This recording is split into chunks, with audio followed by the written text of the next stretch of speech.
Hey there, welcome to Hermit Haven. I'm Ashley. And I'm Jackie. We're so excited to invite you into our safe space. Hermit Haven is like a cozy little hideout where we get to celebrate being confident in ourselves as we find happiness in quiet moments. So grab your favorite blanket and your favorite drink, and let's dive into today's episode. Hi, I'm Jackie. Welcome back to Hermit Haven. Hi, I'm Ashley, and we're excited to have you. This week, we're going to chat about obstacles we faced and how we overcome them. When we talk about obstacles, we're talking about things that we've personally gone through, and we're talking about how we've gone through it, the story behind it. Like, we really want you to know who we were in this moment when we were going through this obstacle, and then what challenges we faced during this obstacle and how we overcame it. Maybe what tools we use, what habits, ways of thinking, different things we did just to get there, because even though this is what we did, everyone has a different challenge, different obstacle that they may be going through. So we're not here to compare. We're not here to say mine's bigger, mine's smaller. We're just here to say that everyone goes through something, and it's about how you overcome it and who you become, right? Yeah, we're each on our own journey. And so I used to be the person that was like, but this person is going through this, and that's way bigger than what I'm going through, almost like invalidating what I was feeling. And I feel like a lot of us do that, but I was like the queen of doing that. And I realized it's all valid. It doesn't matter if it's like me stubbing my toe, something super small, or me going through a really traumatic event. Like all of those emotions and those feelings are valid. And we feel like we've gotten some tools on how to work through them. Like we're not experts by any means, but we feel like we've gotten a handle on some tools after going through some really hard times. And so we just really want to bring that here and let you know, like Ashley said, where we were and what we were going through, and then kind of how we came out of it to the other side. So that if you're going through something hard, or in the future when you go through something hard, maybe you can take some of these tips and help yourself get through. And everyone's heart is going to look different, right? It could be a mental thing you're going through. It could be a social, it could be an environmental thing. Like everyone's heart is going to look different. And sometimes you might not understand someone else's heart, right? But as a human being, as a person, and it's not even a friend, right? As a human being, as a person, it is your job to love that other person in any way you can. So even though you might not understand, and again, if we go back to our boundaries episode, we even said in our boundaries episode, it's okay to say, hey, I'm not truly understanding. Can you explain it more? Right. And really trying to understand the situation and make that person feel valid and heard. Yeah. And sometimes that's asking yourself. Like you're asked, sometimes you have to ask yourself, like, what am I feeling? Why am I feeling this? Like, what's, making me get so upset? Or, how can I do something really healthy for myself right now to bring myself out of those big emotions, to be able to like think about the tools or the habits that you can kind of grasp onto to move forward. Yeah. So, And everyone's feelings are valid. So yeah, absolutely. should we go back and forth? Yeah, that works. You want to start? Yeah, I'll go. It's really hard to talk about these kinds of things because we're getting really personal, and some of the stuff we've talked about before for sure. But I think whenever you talk about a challenge that you've had, it's really hard, and it brings you back to a place where wasn't like maybe the happiest time. So the first big one that I put down was becoming a mom. And, I have two children, so they're 5 years apart. And when I was a first time mom, I was very excited, obviously, to be a mom, but I was obviously very unsure. I didn't know what the heck I was doing. And I remember, and I'm not trying, I'm not trying to scare anyone, including Ashley, but after I remember being in the hospital right after I gave birth, granted, I my water broke at like 11:30 at night. I didn't sleep that whole night. I was in labor. Not I guess not for very long, so not, still very valid. See, I was almost going to say some people were in labor for 24 hours or 30, I was only in labor for, let's see, from 11:30 to 6 o'clock in the mornings when I had him. But still, it's very valid for me to be really tired and mentally exhausted and all the things during that time. So I'm still working on it as I'm talking to you guys. But I remember after having him, they're wheeling me with him I think he was in my arms. Yeah, in the wheelchair to go from where I delivered to where I was going to be, like whatever the room is that I was in for a few days. And I was thinking to myself, how will I ever do this again? Like it was just so mentally hard. And it wasn't even necessarily the physical part of it. Like it was so mentally hard and I was tired and I was drained and I was like, what am I doing? And then, Gavin didn't want to eat. Like he did not want to eat. And I'm like bawling my eyes out laying there in the hospital. Glenn went to go get a coffee. This was like probably like the next day. And I'm crying and the pediatrician walks in, like whoever was doing rounds, and he's like, are you okay?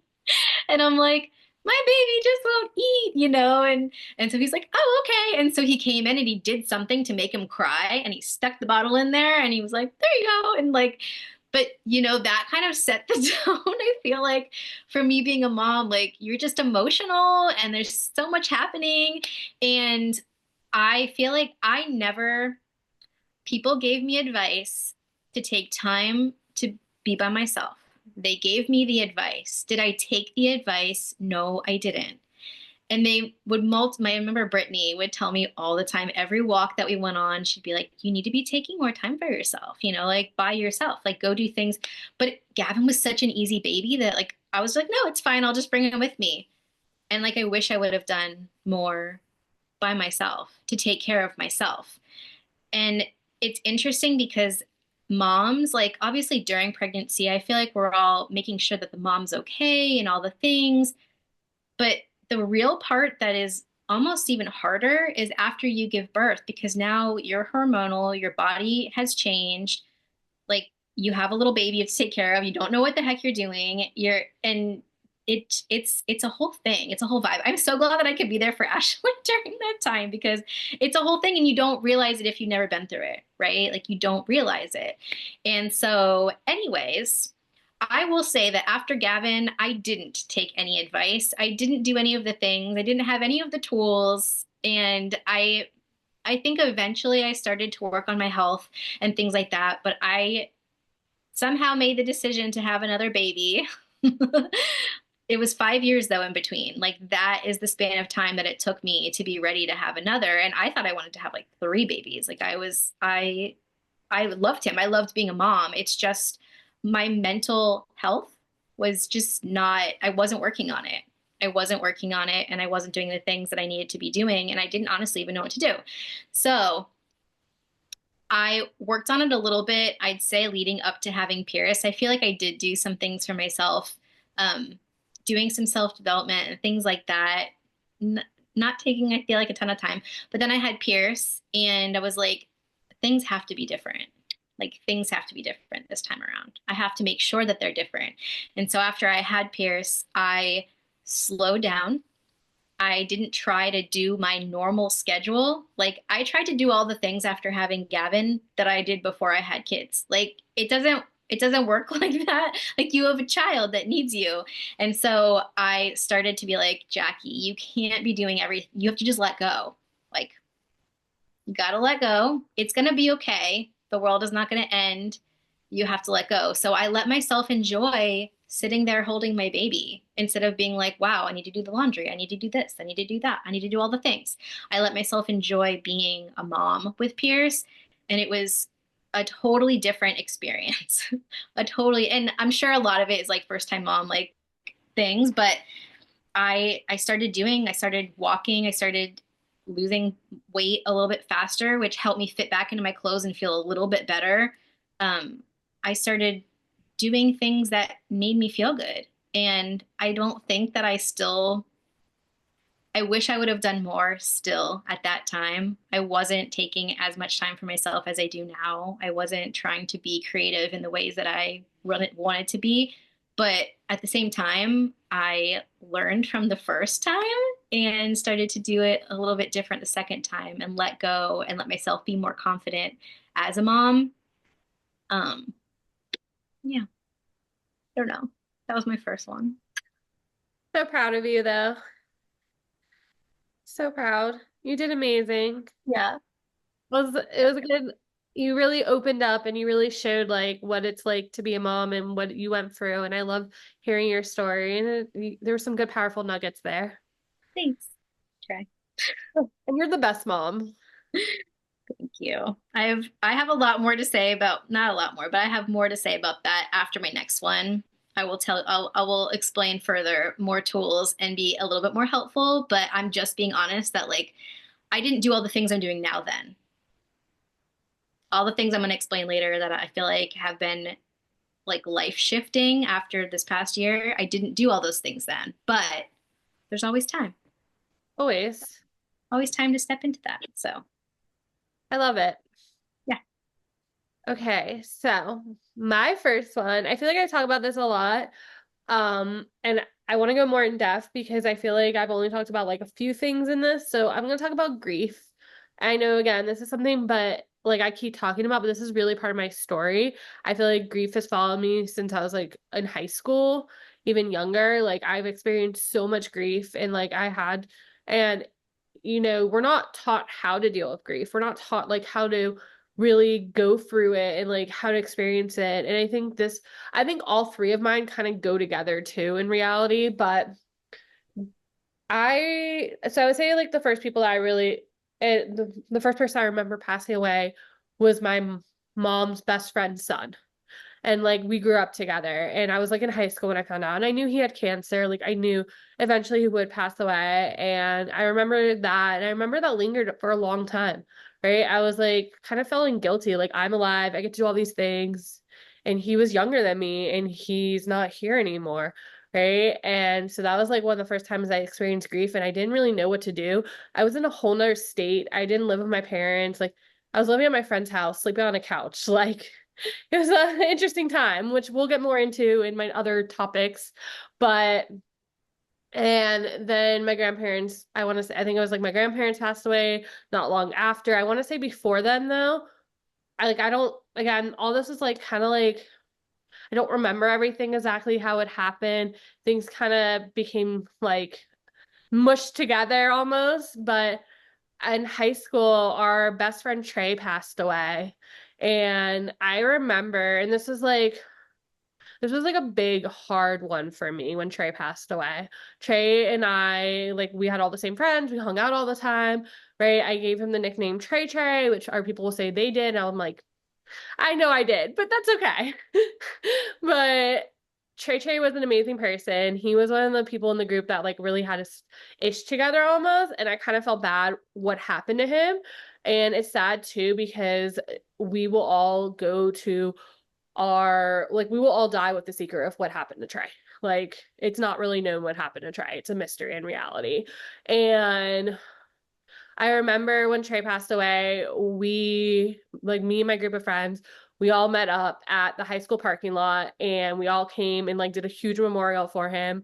And it was just something that like lingered and lingered. Like this was, a hard one. Like we all knew Trey, we all talked about him. And then, like I said, my grandparents passed away at one point. In reality, like I love my grandparents, they are who they are, but like I didn't really know how to feel at that point. Like I'm already experiencing so much grief. And then other random people I knew and were passing away. And it was just like, okay, everyone's like kind of passing away at this point. Like, what's happening? I remember my friend Shelly saying, like, but they're just like little angels now in your life. And I'm like, I know, but it's like still like, how do you experience this? Even as a kid, like I remember like my aunt passed away, my uncle passed away, my parents' friend passed away. Like I feel like grief has just like always followed me and not like it's like in a weird way, And again, don't, nobody tells you how to deal with this stuff. And then, a couple years later after this, like, um, my best friend Aaron passed away, and it's so sad what happened to him. And he was such a good person. Like, I wouldn't be where I am today if it wasn't for Aaron. Like, I remember when I was at my lowest points, which we'll get to, Aaron was like the person that would call me and be like, it's okay. Like, you got this. Like, and I knew Aaron since I was a kid. I knew him since I was like 5. And Aaron was literally murdered in cold blood in front of his brother. And and I know like it was his stupidity that got him where he was.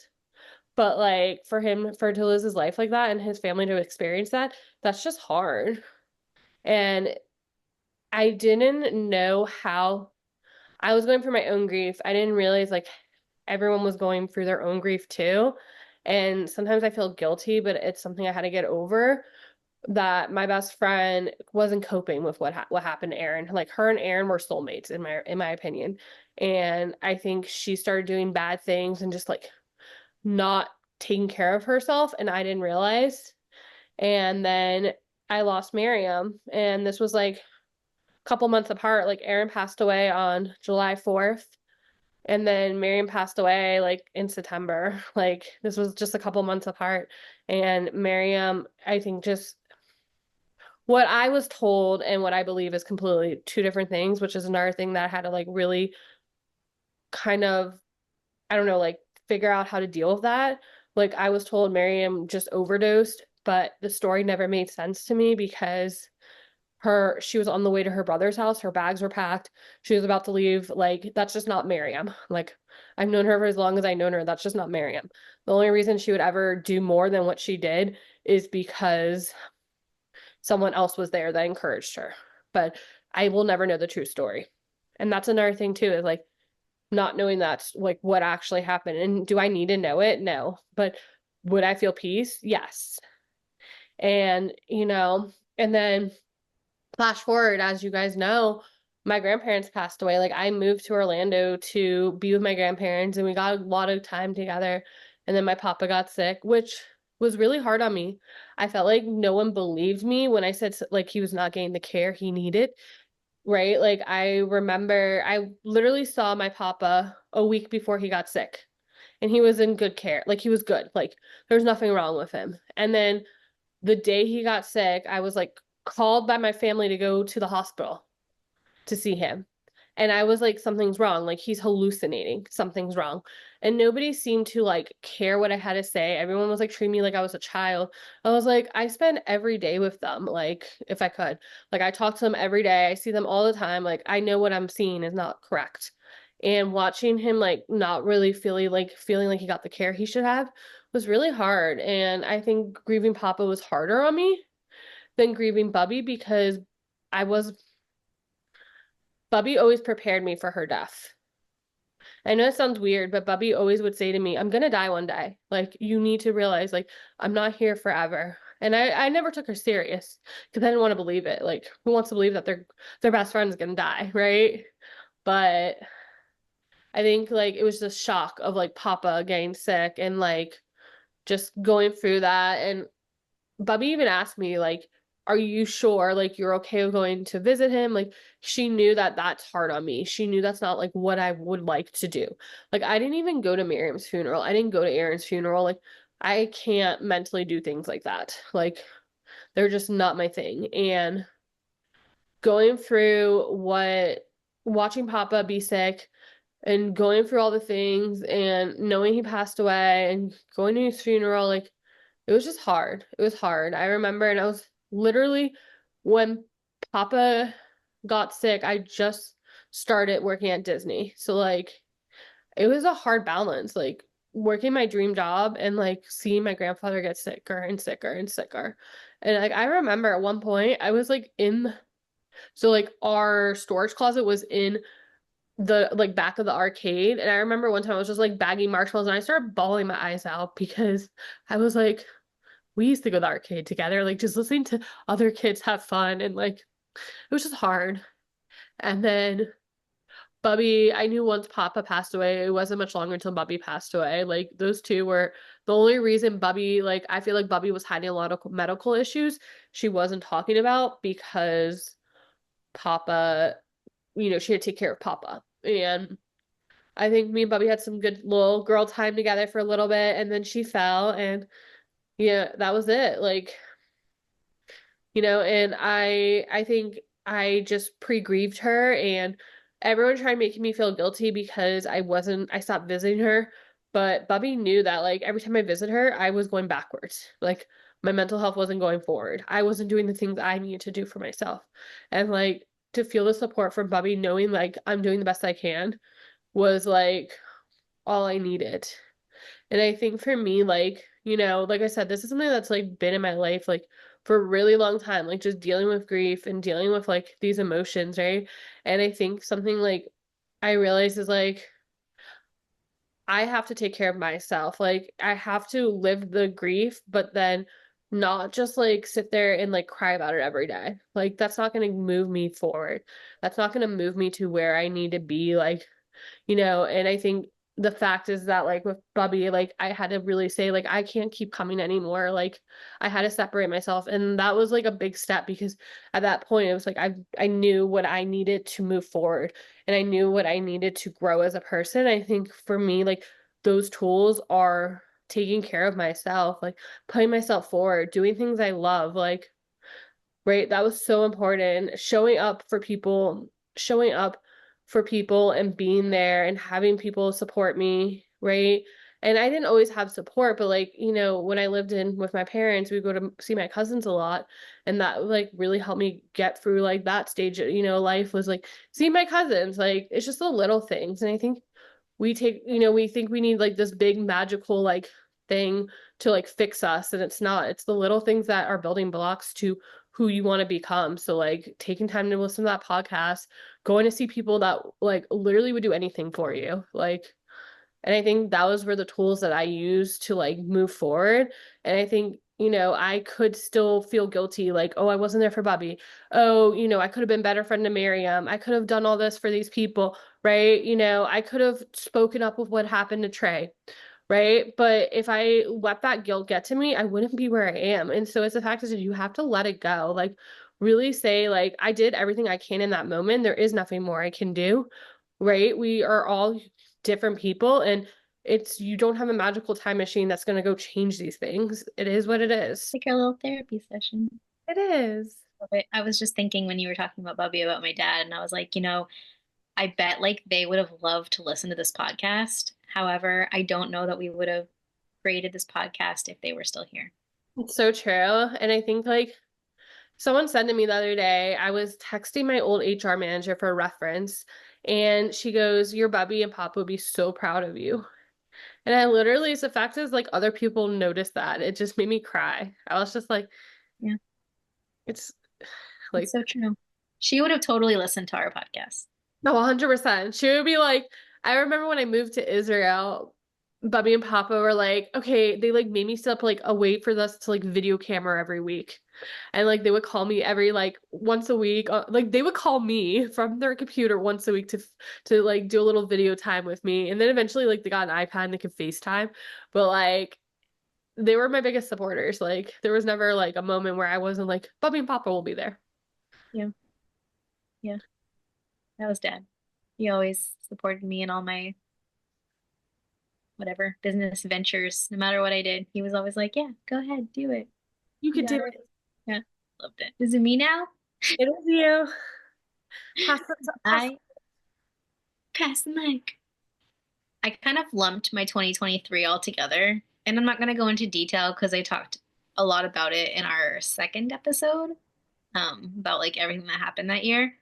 But I will kind of like break it down and kind of tell you guys where I was at and then why it was 2024 was then like, so that was 2023. 2024 was definitely the most transformational year by far, by like 100 times that I've ever had, I feel like. So, and maybe it's just my memory. I have a really bad memory, but I think that it is definitely like 100 times most transformational year. So, 2023 started, and then my brother, who I knew that David had ALS, or he was diagnosed with ALS in 2019, August 2019. So it's not like I didn't know he had that. I did, and I watched him decline. He was at, so 2023 when he had pneumonia, so he went to the hospital. But at that point, he already couldn't walk, couldn't move. Like he already couldn't move his body basically at all. But I think it just really hit me because they put a trach in, which when you have ALS, typically you eventually need I don't know if, I guess that's how you say it, tracheotomy, I always feel like I always say it wrong. So if you're a medical person, sorry, but I'm just going to say he got a trach. So like a permanent, to whatever, so that he could use oh my gosh, what the heck? My brain just died. What is it called? Ventilator. uh, when he needs it. He doesn't need it permanently all the time, but when he needs it, he uses it. So that was when he first got like a permanent tracheotomy. trach in his throat, whatever it is called. And he got a GI tube, whatever. He got a feeding tube. And that was going to be permanent, which he really tried to fight against, but he was not able to eat the same volume of food. And if you can't eat enough, you obviously like you got to be able to have nutrients in you.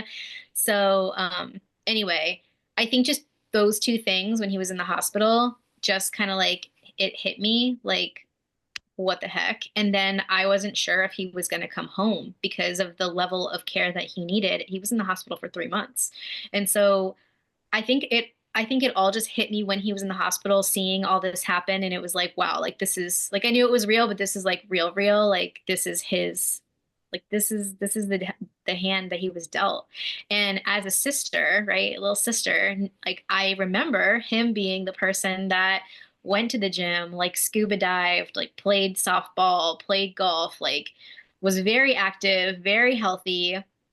And so that's how I remember my brother, not as he is now. And so it just really hit me. I remember one day I was sitting out on the patio and I was just crying and I was like, Glenn, I need you to ask someone else to take care of kids today. Like someone needs to take care of the kids. I cannot while I'm crying, bawling my eyes out. Like I just was so sad. And I remember going to the hospital to hang out with him. Someone needed to be there with him basically 24/7 because even though he was in the hospital, he couldn't like if something was wrong he can't hit a call button, like he can't tell anyone, he can't talk, like his voice, he cannot talk because he's got a whatever, they had to intubate him. So like he couldn't talk, and even when he was intubated it's hard to understand him at this point. And so and he couldn't press a button. So anyway, I was in the hospital, and oddly enough being there with him made me feel so much better. um, but anyway, that was one thing. And the thing about David is I often gave myself that same guilt that you were talking about. Like I almost call it like survivor's guilt. Like I feel guilty being not anymore. I don't feel the same, well, maybe a little bit, but like it's not as bad. But at the time, so much guilt. Like I feel guilty living my life because David and Heather, like his wife, right? His wife was there with him all the time, and her life is completely different than she imagined it to be. They got married, and 6 months later, he got this diagnosis. So like they don't have kids, even though she really wanted kids, and they just don't get to do all the things. She can't just up and go travel when she needs to because she needs to be there for David. Like she's his caregiver. And it made me feel so guilty. I'm 3 hours away. I'm in Orlando. I can't just come be there with David when someone needs to be there with David. Like I can't just help when I want to help. And there was just an immense amount of guilt. And then I felt guilty for feeling guilty because I'm like, I'm not even the one going through this. Like David and Heather is the one going through this. I shouldn't even feel this way. There was just so much like mix of emotions there, which I is, valid, all valid. So that happened. And then right after he did eventually come home is when the whole stalker situation started all summer, and just being nervous of leaving my house. I wasn't going on my walks. So I was walking. I think I've walked since Gavin was a baby, or before that, before when I was pregnant with Gavin. So Brittany and I have been walking for a very long time together, and we always did walks, and walking outside is something that I did when Gavin was little. So I forgot to say that. Um, I've been walking outside for a very long time, for many, many years, and it really helps with my mental health. Um, but I wasn't going on walks the whole summer because I didn't know if someone was going to like be outside my house because the dude physically came to my house. Like I didn't know where he was. I didn't feel safe going anywhere with the kids. We basically didn't leave the house all summer. We were like in the house, cooped up, feeling like even Glenn would walk by the window out there and look out. Like it was just a natural thing to look out the window to see if someone was going to be outside. Like it was just all kinds of creepy. Looking in my email because there'd be emails all the time. I'd have to go back and forth with the police, and I had to go to the court like 3 times to get a restraining order. It took 3 months to do this, and each time I would have like a mental breakdown before I had to go in front of this judge who was not helping me feel any better about the situation.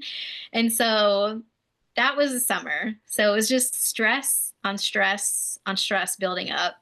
Then our sweet doggie, we had to put her down, which she was very old, and it was the time to put her down. But at the same time, making that decision for a living thing is really hard. So that was really sad. And then we found out that dad had cancer, and then 3 weeks later, he was gone. So Obviously, I talked about this in more detail in the episode, but like it was an accumulation of a lot in a 8 month period.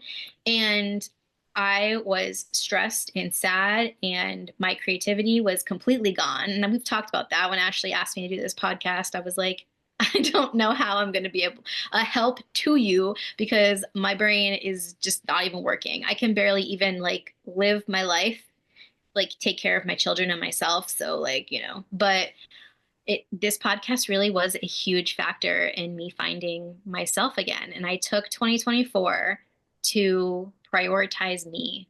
That's why I'm saying it was my most transformational year. It didn't start off that way. I didn't realize in the beginning, probably the first 5 months of 2024, I was like, I don't know how I'm going to get my creativity back. I don't know how I'm going to get myself back. I don't know how I'm going to like do all these things. But I will say along the way, I was doing some things. I was journaling the entire time. I was journaling back as I have still my entries. I went back when, right before dad passed, like even like through the summer, I think I was journaling. I would like give myself a pat on the back for that because I was journaling, not super consistently, but I was doing it.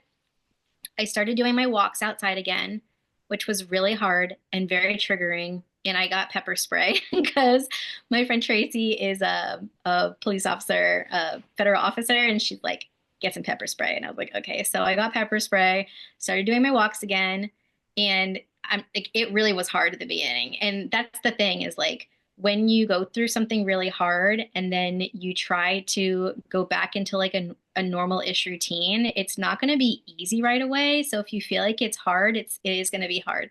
But the more and more I did it, the easier and easier it got. And walking outside, like I said, is so good for my mental health. So I was doing that. I felt guilty seeking professional help. I know that sounds maybe crazy because I would tell everyone to go seek professional help. But Glenn, my husband, went online and went on a website and he typed in a bunch of stuff for me and found me a therapist. And so I did that for a few weeks. It was very helpful. Um, I I learned a lot actually about I don't know if this is getting off topic at all, but I was talking to someone recently about this, and so I just want to say it really quick. I was having a lot of like really crazy thoughts about like people not wanting to, like my husband not wanting to be around me or wanting to leave me, or my friends not wanting to be around me, or my friends wanting to leave me because I was so sad all the time. Meanwhile, there's so many people that didn't even realize I was even sad. So like to me, this is my whole life. It's consuming me, but to other people, they didn't even totally realize because this is my life, not theirs, right? So they're not seeing it. So in my head, I am just like the saddest person on earth. I'm bothering everyone. I'm annoying everyone. Everyone wants to leave me. And so I sat down with her and I told her these things. And she was like, so is there any evidence of any of that happening? And I was like, well, no, of course not. Like my husband's like super supportive and my best friends are very supportive. And she's like, so do you think maybe it's you thinking these things about yourself and this has to do with your self-esteem, not with how they actually feel? And I was like, huh.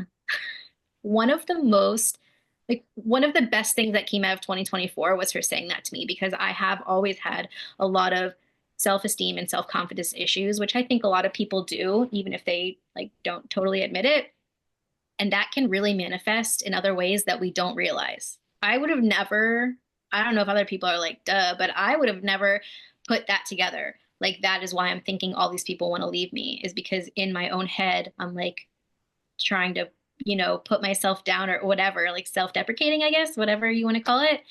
So anyway, I, then the podcast, Ashley wanted me to do the podcast with her. So I think because I was having conversations with Ashley, let's just be real. Like, whenever I have conversations with Ashley, she's always like pumping me up. Even if I'm not ready for the pumping up, she's just doing it anyway. And so I think because we were having the conversations, that's when I started wanting to do social media again because I had halted. So social media was my job. I sole job since 2014 to 2023, that summer. I did social media full time and I stopped completely. I was not posting. People were like, "Where'd you go?" My income from my family was gone, and from what I was bringing in, and it was like scary because I was like, what am I going to do now? What's going to be my career now? There was so many things in 20, like happening in my head in the beginning of 2024, and it was scary on top of all the things that had already happened. And so anyway, all of these things to say, it all of everything that I started to do for myself, prioritizing myself, changing my diet, like not just changing it, but listening to my body. Like when I would eat something, does it make me feel good or bad? Makes me feel bad, I'm not doing it anymore. Makes me feel good, cool, I'll keep doing it. It's when I stopped eating lactose and a bunch of processed foods. And I started doing my walking. I started weight training. Last year was the first year that I was super consistent with weight training. Like, I mean, fairly consistent anyway, and building muscle and just feeling more confident. Like I was doing things for myself to feel more confident. Last year, what else did I do? I got a Disney pass just for me. No one else in my family, just for me. Which when I tell people that, they're like, oh. I'm like, yeah, it's my thing. Like I'm trying to do more for me. I started doing all my art stuff last year. Like, why did I not do that all those years of being a mom? I don't know. I don't know. I like almost forgot that I liked doing it. If I'm being honest, I was like, oh yeah, I loved painting. Oh yeah, I used to do this. Like, why did I stop doing it? I don't know. But last year I started doing all of it, all of it, all the things. I started letting myself like not move at this like pace where I was like, gotta do all the things, gotta get it all done. Like, and then if I didn't get it done, no one else is making me feel guilty except for myself. But it was just the most transformational year where I wasn't putting myself down. I was pumping myself up. I was changing physically, changing mentally. I was doing all of it. And yeah, here I am. I've never felt this confident I started wearing my hair natural. I started doing it all. It was such a good year. And now this year, I want to like take it a step further and just like continue on with my finding myself journey. I feel like I've kind of found myself, but I'm just like continuing to find myself more. You hit rock bottom and you then decided instead of Yes. staying at bottom, you to Yes. discover yourself. Yes. And I like I said, I don't think if all of that would have not happened, 2023, the like perfect storm of crazy, I I don't think I would have ever said yes to you doing this podcast. I wouldn't have had the confidence, not that I really had a ton of confidence then, but like I don't know, it just wouldn't it all just has to happen in a way. Like challenges are really hard, but they all have you learn something from them, even if you're like, what the heck? Like my dad died. I'm saying this and my dad died. Like that was a super hard, super tough thing. Like he was in his 60s. But like if that wouldn't have happened, I don't know that I would have tried all of this and found myself again. And I know, and I said it, like I said, I journaled about this and I said it the other day, but like he would be so freaking proud of me. Like my dad would be so proud of me. And that makes me feel so good.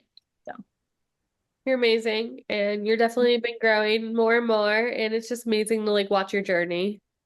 thanks. You're welcome. I guess it's my turn. Mhm. Pass the mic back. Yeah. So my next one is I kind of title it Living in a New Country or State. I've moved so many times in my lifetime, and I will say I've never handled it really good until I moved to Florida. Like as a kid, we switched houses a lot, we switched apartments a lot. I think it's so interesting too when I say this because people are like, "Oh, was your parents in the military?" No. My parents just like we couldn't afford where we lived half the time and we had to move. Or, at one point we finally my parents were able to buy a house and then a hurricane hit and that house was no longer our house, right? And we moved so many times and it wasn't hard moving in Florida so many times just because like it was all near each other. So like we moved from like Coral Springs to Boca and then from one area in Boca to another area and then from that area to another area, but it was all near each other. It wasn't Which as it's funny. Ashley lived in the same city that I grew up in. I didn't even know her. hard. All around.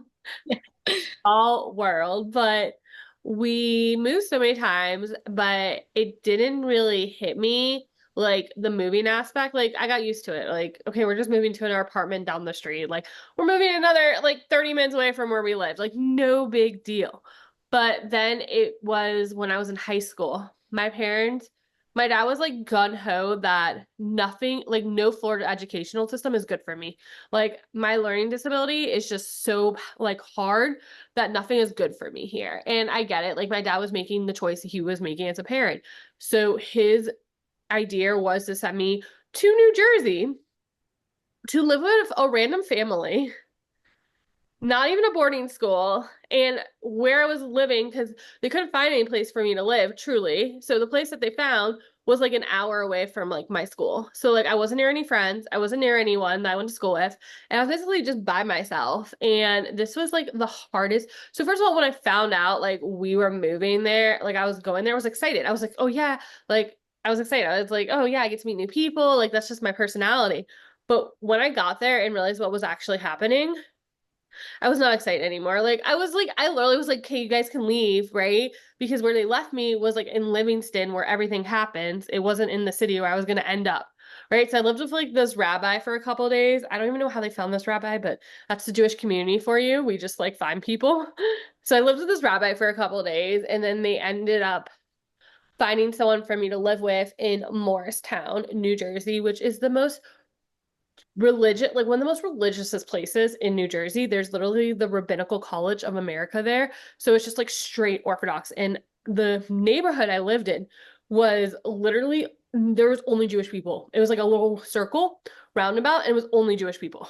Like, and it was really hard for me. Like this woman, she's so sweet. I think like she still watches my Facebook stuff. Like she was a sweet part. Like her family was sweet. They always try to take care of me, but like it was really hard because I wasn't allowed to wear pants. I had to wear skirts when I left the house. I've never done that. Um, I had to keep like a certain style kosher. I've never kept in my entire life.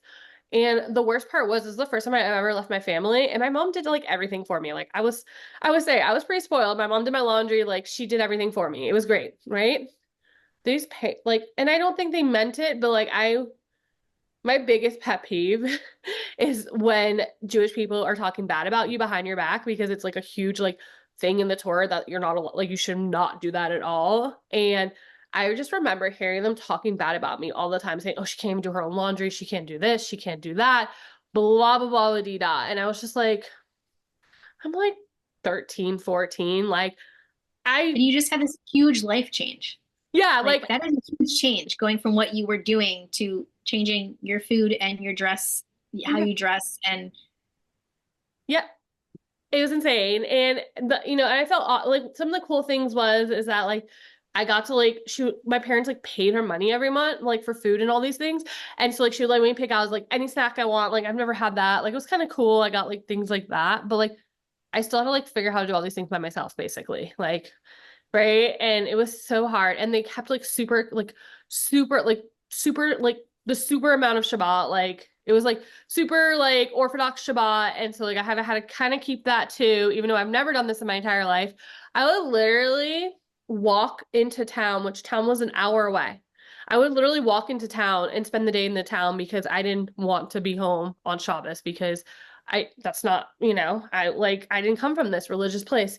And there was only one person I knew that was my age because they gave me a ride home. So I would get a ride from the neighbor in the morning that worked in the elementary school, which was a teacher. And then in the afternoon, I would get a ride from the mishkiach, which is the person that made sure like all the food was kosher, their family on the way home. And there was like one other family if one of them couldn't take me.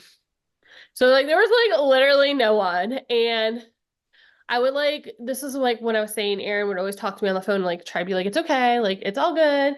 But I would like literally just like go like to the playground nearby at night. Like I wasn't happy. Like I remember just like being alone, and like I was just not happy at all. And then there was this one time they had more, this is like a whole story here, but there was a girl that moved in that was younger than me, and I guess she was like super Orthodox, and she basically told me like she watched movies, like she does all these things, and then I got in trouble because she watched all these movies and these things. And I was like, okay, cool.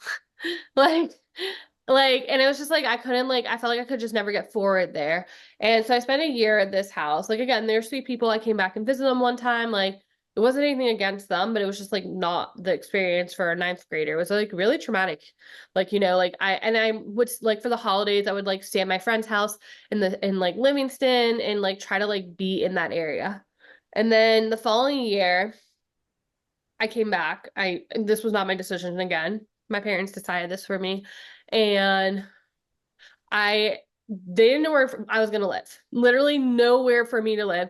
And so me and my friend Rachel ended up sleeping at our friend's house for the first like 4 months that I like went there, and we slept on a couch, and it was a tiny two-seat love seat couch or a full couch.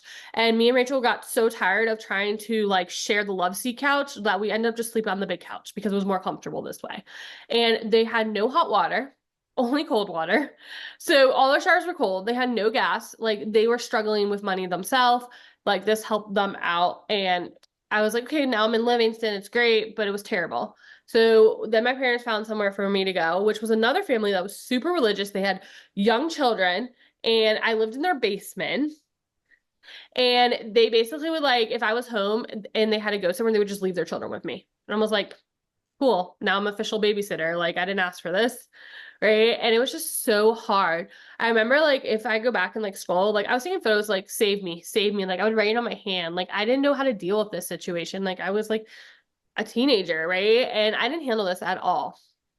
So the way I basically got out of this is I locked myself in my bedroom in I think I was like in 10th grade. I locked myself in my bedroom when I was home in Florida to visiting my parents, and the day I was supposed to go back to New Jersey. And I missed my flight. And I was like, my dad was furious. Like my dad was furious. This is the one time I actually felt like my mom stepped up for me. Like my mom's always done stuff for me, but this was like one time that like really stands out. And like really like I'm like, wow, mom, thanks, you know? And Um, yeah, and so she like was like kind of on my side, and she signed me up for public school that day, got me a backpack, like took care of me. And even and then we were still fighting, me and my dad. I remember I tried walking, like I got dropped off at like my dad's print shop, and I like remember I was like trying to walk home, and like they were like trying to follow me, and I finally like escaped. Like it was just crazy stuff. And it was great. We were going to public school, like things were good again. Like I wasn't feeling like I was alone, right? I had my parents there. I think that was really what it was. Like if my parents came with me to New Jersey, I think it would have been a whole different situation. yeah, of course. Yeah, they thought they were doing the right thing. It is hard to be a child without your parents. Yeah. And so things were good. And then my dad was looking for a new job. And my dad found a job in Virginia. And I remember my parents telling me they're gonna move. I did not handle this well. They told me in the middle of like Shabbos dinner, and I was just like, literally had an explosive like anger moment, and like packed up my stuff and was like, I'm going to Miriam's. Like I did not handle this good at all. And I think we talked about this once before, but my dad was literally like I remember my parents like pulling me back into the house and me like screaming like someone help me. Like I just like literally ran away at this point. Like I had to escape. Like it was just a lot of like tension there, but sucked it up. It was like either my dad was like, "Will you stay with your mother?" or and then you will enroll late in school, or you move to Virginia or you come to Virginia with me because I'm going ahead of time because your mom has to finish work and like pack up the house, and I have to be there by a certain day. So I ended up just like moving with my father, and it wasn't bad. It was actually like pretty good experience. But it was like I started at a school, the Jewish day school there, the high school there, and they basically all like if you're in ninth, like all the students, doesn't matter what grade you're in, you're learning the same subject. And I already learned most of these subjects, or like I was ahead or whatever it was. So I was basically teaching myself in the break room. And the rabbi knew people that like his nephew was like, I knew his nephew from Boca. And so he started telling parents that I was like he was comparing me to his nephew, to his, like other parents, and speaking bad about me, this like whole Lashon Hora scene again. And I literally told my dad, I was like, I'm not going back. I said, I'm not teaching myself, and I'm not going to go to a school where they teach not to speak Lashon Hora and they're speaking Lashon Hora. Like, I'm not doing it. So I ended up in high school, into the Virginia high school system, public school system. And honestly, it was great, right? But that was just it was just one of those things like, dealing with like moving, dealing with like making new friends, like having to be able to like speak up and be like, hey, my name's Ashley, I'm new. Like, how are you doing? Thank goodness, like, Again. Again, yeah. And it's like, thank goodness I rode the bus because like that's usually where I made my friends was on the bus because you're like stuck with these people, for however long you're stuck with these people. So I made okay friends. And we'll talk about this in the next one, my whole friend situation. But then I went to Israel. There's like two more parts of the story, I promise. But I went to Israel and I didn't handle that good in a way. Like I will say, like when I moved to Israel, like I didn't really hang out with my roommates. I didn't really handle that well. I look back, I barely took any pictures. Like I feel like at the end of my time in Israel, I really enjoyed it, but not the beginning. Like when I first moved there, like I didn't really like push myself to experience anything. I didn't push myself to do anything. Like I was like okay with being a loner. Like that was my thing. Like I was okay with just being by myself. Like I was used to it. Like I lived in New Jersey by myself. Like I was just used to it, right? That was some of the reasons I didn't go to college, right? I was like afraid to go away for college because I didn't want to experience this like loneliness again. But I pushed myself to go to Israel and I did it. But let me tell you, it was not easy, right? But at least I had some independence to like do what I had to do. But I want to say, right, this whole is like, if I can go back, would I go back? No, like it is what it is. It's what it happened, right? But when I moved to Florida, that was the first time where I felt like I understood myself enough to like actually enjoy a move. And when I moved to Florida, I had friends already, like I was working, like it was great, right? But then the pandemic happened. And I was kind of like I just moved in with these new people I never met before. Like it was just like this interesting situation. We're here again, where I'm living with people I don't know. There's all these house rules that I'm like, what am I doing, right? But I realized what really the tool I used was I was grateful. I'm in Florida. Like there's the sunshine. There's this, there's that, right? That was my tool was how grateful I am that I'm here. How grateful I am that I get to like discover myself again and spend this time by myself, figuring out who I am and enjoying nature. Like right. So I took all these like terrible moves I had before to really love my move to Florida. And then we just moved to Colorado.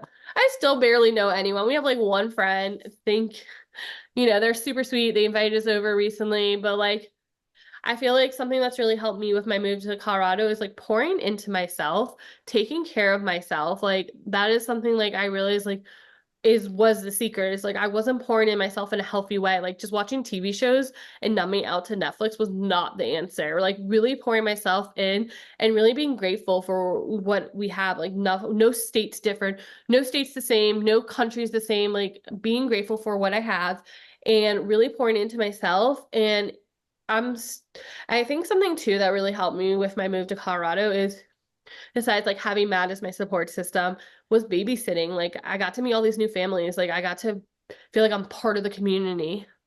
So I think like even though like I gone for all these challenges when I was younger with moving, like I truly found myself. And so like now when people ask like how do you feel about moving? I'm like, oh, I'm like a gypsy. Like it's no big deal. I'll figure it out. I always figure it out because I learned that you could either have a terrible move, sit at home and numb out to Netflix, or you can be like, I'm gonna go to the farmer's market. I'm gonna go see this. I'm gonna go do that. I'm grateful I have this. That's Yeah, my little moving story of my challenges of moving. crazy. I didn't even realize how many times you moved.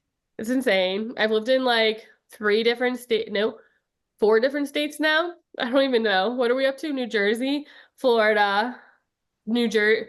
Yeah, New Jersey, Florida, Virginia, and now Colorado. So it's my fourth state. And I've lived in one other country. I wrote a third one. Jackie already said her too. That's what she has written down, which is perfectly fine. This one, I feel like they all kind of went together. So this is kind of like how my brain worked. And this was part of the whole thing. But I always felt alone growing up. And that even though I might have had a few people in my team, my support system, I never felt like I picked the right people. Like I always felt like I was like stuck with the wrong people, but I was so desperate not to be alone Yeah. that I would just like pour into the wrong people. And I think a lot of it has to do with like being an only child, my dad always being sick, my mom honestly she did a lot with me as a child. Like I know she did, right? My mom like took me places, did all these things with me, right? But like I remember just playing by myself a lot. Like I remember playing teacher a lot. Like these are things I did by myself. I think, and I had a few friends here and there. And I think also like we've talked about this in like one of the episodes, but I don't think I was always the best as a friend because I didn't really know how to have friends. And like that wasn't something I was like taught. And like right, I think that's something like your parents help you with or like your whoever helps you with. Like I don't know if I ever really figured that out, but I really felt like I just wasn't picking like the right friends. And then like especially when you move so many times, you just kind of like desperate to have like friends. Yeah. And I so think like everyone wants to belong. Like I think that's just something that everyone on this earth wants to belong somewhere. yeah. And so like I feel like I was just like desperate to like be friends with whoever, like even if it wasn't the right group of people, like I think I got right. Like I told you how my friends passed away, like, obviously they weren't doing the right things. So like, I just put myself in positions and places that were like not with the right people. Or, I was pouring into the wrong person. Instead, I should have been pouring into this other person. And so I just feel like and this is like a super short one, but I just really want to talk about like it's so important to just be open-minded. Like I think that's what I learned from like pouring into the wrong people. Like, and it's something I go back to like something Matt said to me, right? Like I was having trouble with like a lot of my friends in Florida, and Matt kept like going like, but you have Jackie, but you have Jackie. But you have Jackie. But I wasn't pouring my time into Jackie because I was trying to pour my time into all these other people that were not reciprocating. And it's okay, someone doesn't reciprocate exactly how you reciprocate it, right? But they weren't pouring into me the way Jackie was pouring into me. And I think that's the thing too, is like realizing like you have to pour into the people that are pouring into the correct way. And if someone's not pouring into the correct way, then that person is maybe not worth the time you're giving them.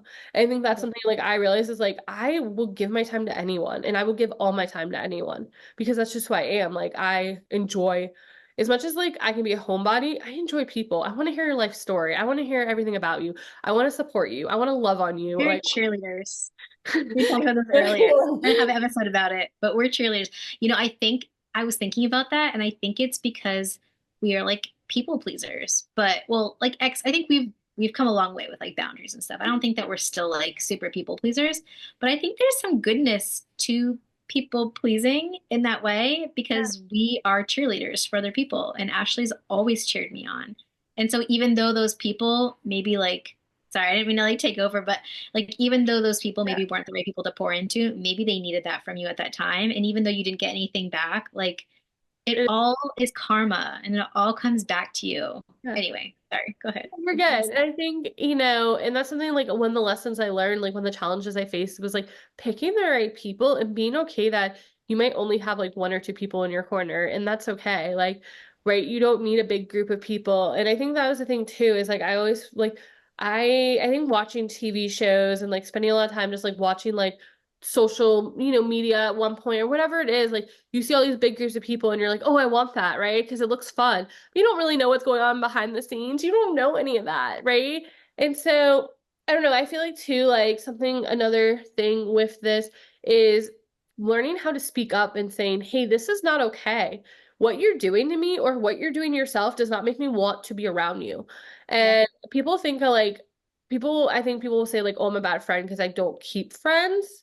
But I'm not going to keep people in my corner that are not doing the correct things. They're not right. doing the right things. And I know we all have our moments like where we're doing bad things and we're doing things, right? But how many times can I show up for someone and still be pushed down, right? Right. And so I think something like, and then one of the biggest lessons I learned from all three of these challenges is stop pouring your whole entire soul into something or someone or whoever and pour into yourself. Love yourself, right? So like when I was talking about grief, right? I poured into myself. I learned to go to the gym. I learned to listen to music. I learned to listen to podcasts. When I moved to another state, a new country, at first I didn't handle it right, right? I didn't handle it the first 3, 4 times correctly because I was still young. I was still a child, or I was just going through so much already. But the last few times, I learned to pour myself into love the moments I have, right? And love the things that are here in this unique place that I'm in. And when I didn't always pick the right people, or these people didn't stay. Do you know when people that were like, oh, I just don't want to be your friend because XYZ, instead of like helping me overcome whatever I'm overcoming, they were just like, oh, I can't handle this, right? And so I learned again to pour into myself, to be my own self's best friend.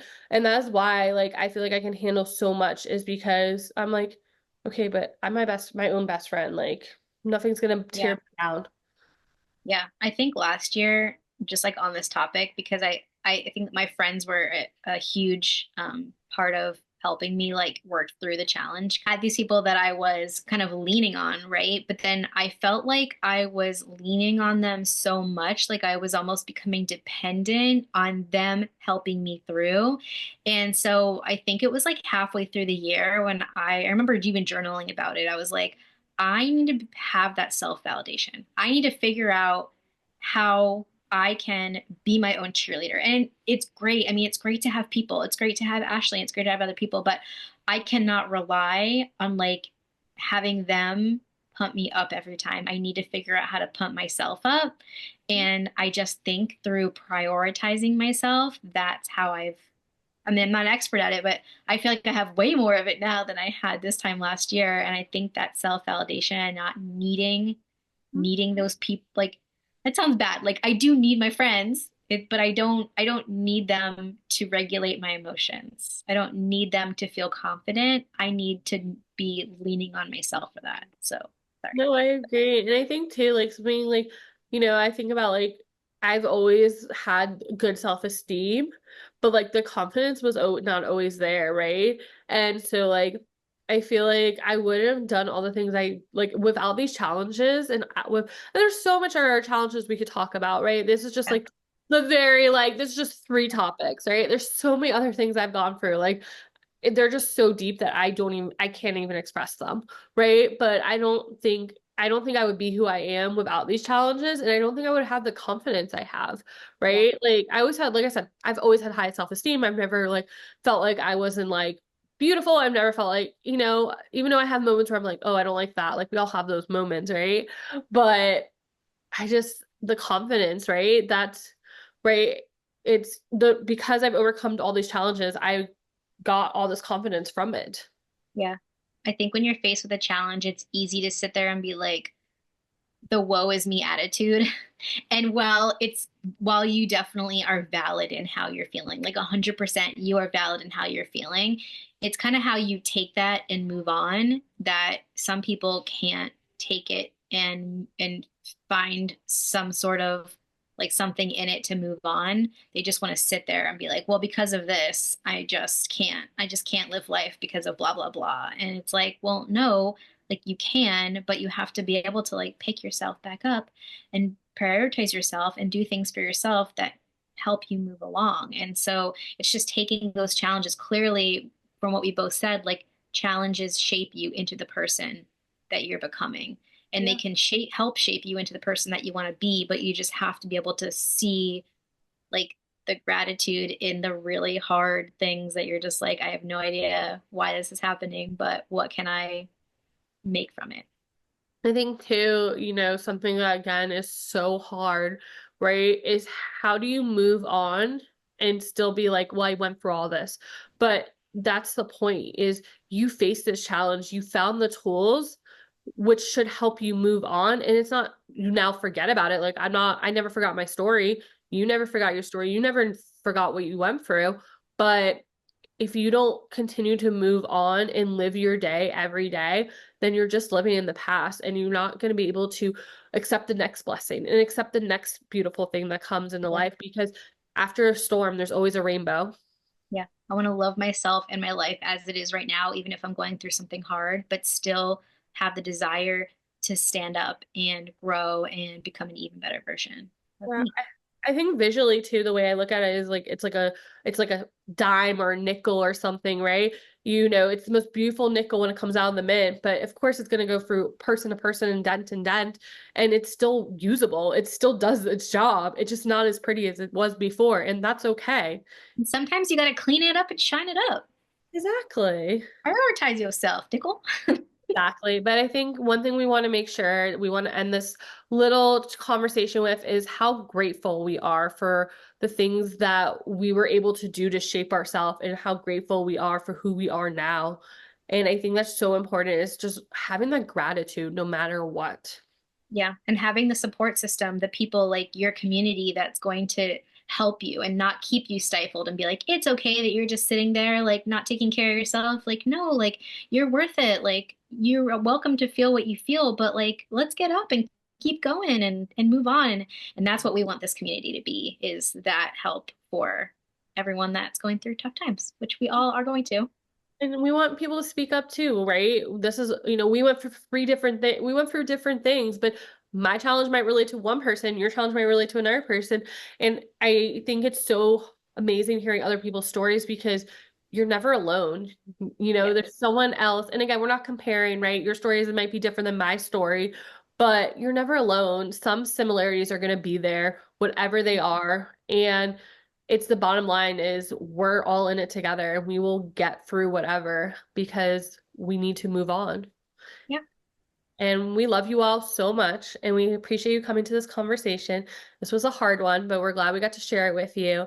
And we will see you next week for the next conversation we have. It'll be a little lighter. It's our 15th episode. So it will be a little lighter. We try every fifth episode to be just a little lighter. A little more fun. A little more fun. And every 2 weeks, we have our little Cozy Haven book club. We're gonna finish up tidying with Marie Kondo. Yep.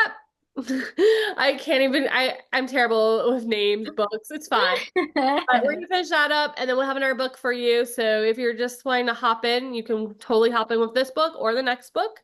But we want to hear your opinions. Come join us on our Facebook group. We're so proud of it. We have like 80 people or whatever it is. It's crazy. It's like 70 or 80. It's insane. And you guys, if you want to know, be the first one to know when we have a new episode out, please sign up for our newsletter. It is just telling you that we have a new episode. We will have an actual newsletter one day, though. It's one of our goals that we forgot to talk about last week. And yeah, have a beautiful day, and we love you. Bye. Love you. Bye bye. Thanks for spending time with us today and being part of our Hermit Haven community. We hope you enjoyed our cozy chat and are inspired to embrace your inner hermit. Remember, even in the quiet moments, you're never alone on this journey because we are truly all in this together. So until next time, stay cozy, stay true to yourself, and keep spreading love wherever you go. Bye for now. We'll see you next time.